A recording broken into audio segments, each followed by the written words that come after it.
अस्सलाम वालेकुम जी। पाकिस्तान के प्रोमिनेंट साफी जिन्हें कत्ल कर दिया गया, जिन्होंने सवालात पूछे थे कि वो कौन है और उसके बाद पाकिस्तान के अंदर ट्रेंड चला था, आज तीसरा दिन है। लेकिन बदकिस्मती यह है कि पाकिस्तान जिनका बंदा, जिनका साफी मारा गया, जिस मुल्क का साफी मारा गया, वो इतने सवालात नहीं उठा रहे जितने कीनिया के अंग्रेजी अखबारात उठा रहे हैं। कीनिया के तमाम तर अखबारात अरशद शरीफ के तस्वीर के साथ भरी पड़ी हैं और उनके अंदर एक ही चीज लिखी गई है कि tough questions about Pakistani journalist killing, कि उसके बारे में हमें सवालों के जवाब दें। लेकिन बदकिस्मती से पाकिस्तान में उस तरह से हो नहीं रहा, बल्कि यादें शेयर कर रहे हैं कि अरशद के साथ हमारी कैसी यादें थी। इंस्टेड के सवालात उठाएं और इस कत्ल का जो खुलासा है वो करें।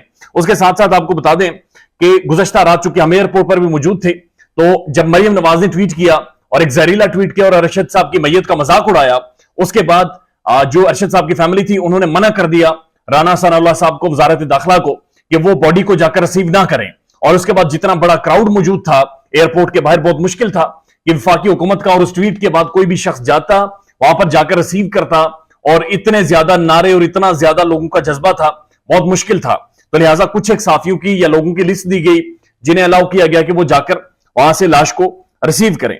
उसके बाद कीनियन पुलिस ने अपना बयान बदल दिया है और ये चौथा बयान है कि उन्होंने बदला है। और कीनियन पुलिस बुनियादी तौर पर यह कह रही है कि जब हमने नाका लगाया हुआ था, अरशद शरीफ और उनकी गाड़ी आई और गाड़ी उस नाके से गुजर रही थी, तो इन्होंने हमारे ऊपर दोबारा फायरिंग की, यानी पहले इन्होंने हमें देखकर हम पर फायरिंग की। ये चौथा बयान है जो इन्होंने बदला है। और वो कीनियन पुलिस ये कह रही है कि हमारा एक कांस्टेबल भी जख्मी हुआ। इससे पहले ये कह रहे थे कि गाड़ी रुक नहीं रही थी, हमने फायरिंग करके गाड़ी को रोका गया। लेकिन अभी ये कह रहे हैं कि गाड़ी रोकी गई, हम पर फायर किया गया और फिर गाड़ी भागी, फिर हमने ये फायर किया है।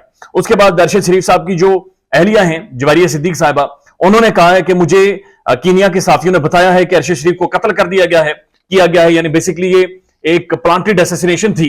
लिहाजा इस बात को ज्यादा से ज्यादा उठाएं ताकि इसका कोई मसला या मौमा हल हो सके।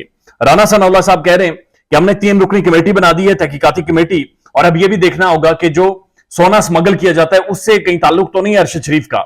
ये बुनियादी तौर पर टारगेट कर रहे हैं ARY न्यूज को, क्योंकि इनका बिजनेस भी है ARY गोल्ड, उसको टारगेट कर रहे हैं। और इससे पहले मरियम नवाज अपनी प्रेस कॉन्फ्रेंसिस में कह चुकी हैं कि इमरान खान ARY न्यूज को मदद करता रहा या टैक्स एमनेस्टी देता रहा कि ये गोल्ड को स्मगल करे।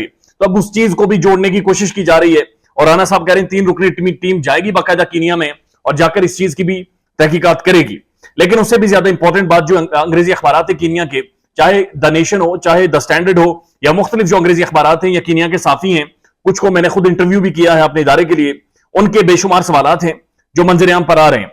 उनका पहला सवाल यह है कि ऐसा कैसे मुमकिन है कि एक साफी जो कि एक मुल्क में वांटेड हो, एक मुल्क दूसरे मुल्क पर दबाव डालकर उसे निकाल दिया गया हो, और फिर जिस जगह पर नैरोबी, वो जो शहर है जो कि एक प्रोटेक्टिव जगह है और जो दारुल हुकूमत है कीनिया का, वहां पर वो रिहाइश पजीर है अरशद, किसी के घर अरशद शरीफ, वहां से उस इलाके में अरशद शरीफ रात के वक्त कैसे गया कि जहां पर इंटरटेनमेंट थी, जहां पर एक शूटिंग रेंज और मुख्तलिफ मुकाबले हो रहे थे, और इंटरटेनमेंट के लिए गया और रात के इस पहर वापिस आ रहा था।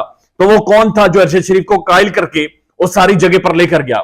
उसके बाद और मजीद सवालात हैं जो वो पूछ रहे हैं, और वो ये पूछ रहे हैं कि अरशद शरीफ का जो मोबाइल फोन है, जो तमाम तर उसका डेटा है, उसके डॉक्यूमेंट्स हैं, या उसका जो वॉलेट है या उसका लैपटॉप है, वो क्या पुलिस की हिरासत में है या उसके साथ मौजूद शख्स खुर्रम था उसके पास मौजूद है। ये भी वो सवालात पूछ रहे हैं। और साथ साथ ये पूछ रहे हैं कि जो खुर्रम उसके साथ गाड़ी ड्राइव कर रहा था, उसे आंच भी नहीं आई, बिल्कुल जख्मी भी नहीं हुआ, उसने जो पुलिस के सामने स्टेटमेंट रिकॉर्ड करवाई है वो स्टेटमेंट क्या है वो भी बताई जाए। और साथ साथ वो साफी ये भी क्लेम कर रहे हैं कि जब वो खुर्रम को इंटरव्यू करने जाते हैं तो वो मना कर देता, और किसी भी मीडिया को किसी भी तरह की वो अपनी कोई भी बात मीडिया के सामने रख नहीं रहा। इतना बड़ा हाई प्रोफाइल कत्ल हो जाए और उसके बाद जो उसके साथ बैठा शख्स हो वो एक भी स्टेटमेंट ना दे, कोई बात करने से गुरेज कर रहा हो, किसी के सामने आने से गुरेज कर रहा हो। ठीक है, इंसान ट्राउमेटाइज होता है, लेकिन उसके बावजूद भी कम से कम बात तो अपना नजरिया, ओपिनियन, उन हालात को तो सामने रखता है, वो भी रखने से गुरेजा है। ये भी बेशुमार सवालात है जो उन्होंने उठाए हैं। साथ साथ उन्होंने ये भी पूछा है कि कौन सा वेपन इस्तेमाल किया गया अरशद शरीफ को मारने के लिए, और यह भी बताया जाए कि कौन कौन से पुलिस ऑफिशियल्स या जो वो तमाम लोग थे जिन्होंने ये किलिंग की है, वो कौन कौन से लोग हैं और उनकी क्या इन्वेस्टिगेशन बुनियादी तौर पर की गई है।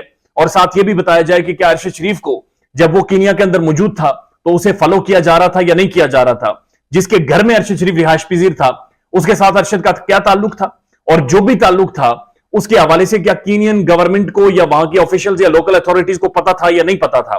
एक और सवाल जो कीनिया के अखबारात में सबसे ज्यादा पूछा जा रहा है कि कीनियन पुलिस कह रही है कि गाड़ी गुम हुई थी और मिस्टेकन आइडेंटिटी की वजह से इस गाड़ी पर फायरिंग की गई। तो जो गाड़ी गुम हुई थी वो मर्सिडीज बेंज थी, जबकि यह गाड़ी प्राडो थी। दोनों के साइज में, दोनों के शेप में बहुत बड़ा मेजर डिफरेंस है। इवन कलर्स में वो होता था डिफरेंस है, नंबर्स तो बिल्कुल मुख्तलिफ हैं। तो फिर किस तरह से इन्हें डाउट भी गुजरा कि इस गाड़ी के अंदर वो किडनैप हुआ बच्चा हो सकता है या इस गाड़ी को हमने शूट करना है। ये सारे सवालात हैं जो कीनिया में उठाए जा रहे हैं। डेवलपिंग स्टोरी है, जो भी अपडेट्स होंगी आपके सामने रखेंगे। ख्याल रखिएगा अपना। अल्लाह हाफिज।